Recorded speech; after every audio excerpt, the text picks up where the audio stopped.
Let's make Crockpot creamy chicken tortellini soup.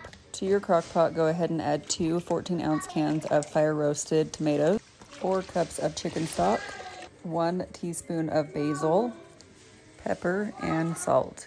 Go ahead and mix that together well. Then add your chicken breast and then just make sure it's covered by the water. Place lid on your Crockpot and then cook on low for about 6 hours.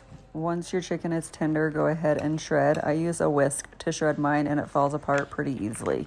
Mix up the chicken pretty well and then add 2 tablespoons of tomato paste, 1 bag of cheese tortellini, and about a cup of spinach. You can use fresh or frozen. And then go ahead and mix that up. Once you have that mixed up, go ahead and add your diced cream cheese on top. And then I just poke them down so they're covered. Place your lid back on your Crockpot and cook for another 15 to 30 minutes.